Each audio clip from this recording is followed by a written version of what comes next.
Chapter 6 Kenji. Everyone saved paper for Sadako's good luck cranes. Chizuko brought colored paper from the bamboo class. Father saved every scrap from the barber shop. Even Nurse Yasunaga gave Sadako the wrappings from packages of medicine. And Masahiro hung every one of the birds, as he had promised. Sometimes he strung many on one thread. The biggest cranes flew alone. During the next few months, there were times when Sadako felt almost well. However, Dr. Numata said it was best for her to stay in the hospital. By now, Sadako had realized that she had leukemia, but she also knew that some patients recovered from the disease. She never stopped hoping that she would get well, too. On good days, Sadako was busy. She did her homework, wrote letters to friends and pen pals, and amused her visitors with games, riddles, and songs. In the evening, she always made paper cranes. Her flock grew to over 300. Now the birds were perfectly folded. Her fingers were sure and worked quickly without any mistakes. Gradually, the atom bomb disease took away Sadako's energy. She learned about pain. Sometimes throbbing headaches stopped her from reading and writing. At other times, her bones seemed to be on fire, and more dizzy spells sent Sadako into deep blackness. Often she was too weak to do anything but sit by the window and look longingly out at the maple tree in the courtyard. She would stay there for hours, holding the golden crane in her lap. Sadako was feeling especially tired one day when Nurse Yasunaga wheeled her out onto the porch for some sunshine. There, Sadako saw Kenji for the first time. He was 9 and small for his age. Sadako stared at his thin face and shining dark eyes. "Hello," she said. "I'm Sadako." Kenji answered in a low, soft voice. Soon, the two were talking like old friends. Kenji had been in the hospital for a long time, but he had few visitors. His parents were dead, and he had been living with an aunt in a nearby town. "She's so old that she comes to see me only once a week," Kenji said. "I read most of the time." Sadako turned away at the sad look on Kenji's face.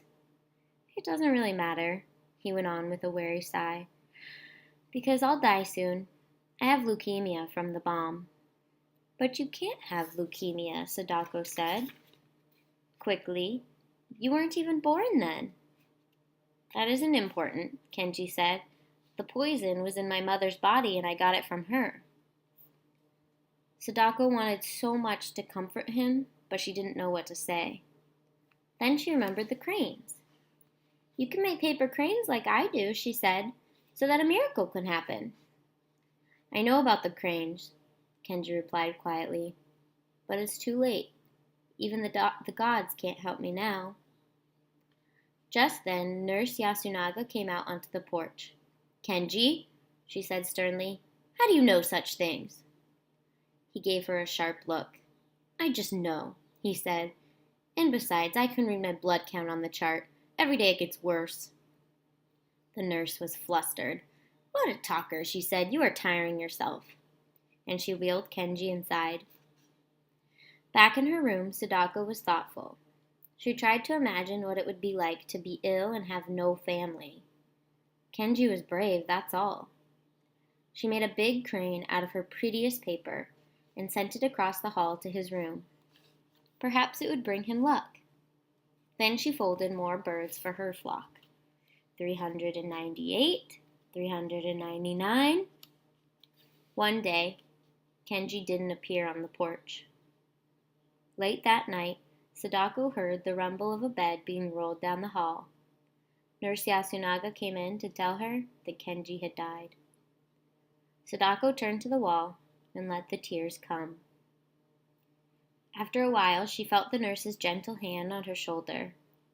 "Let's sit by the window and talk," Nurse Yasunaga said in a kindly voice. When Sadako finally stopped sobbing, she looked out at a moonlit sky. "Do you think Kenji is up there on a star island?" "Wherever he is, I'm sure that he is happy now," the nurse said. He has shed that tired, sick body, and his spirit is free. Sadako was quiet, listening to the leaves on the maple tree rustle in the wind. Then she said, "I'm going to die next, aren't I?" "Of course not," Nurse Yasunaga answered with a firm shake of her head. She spread some colored paper on Sadako's bed. "Come and let me see you fold another paper crane before you go to sleep. After you finish 1,000 birds, you'll live to be an old, old lady." Sadako tried hard to believe that. She carefully folded cranes and made the same wish. 463, 464.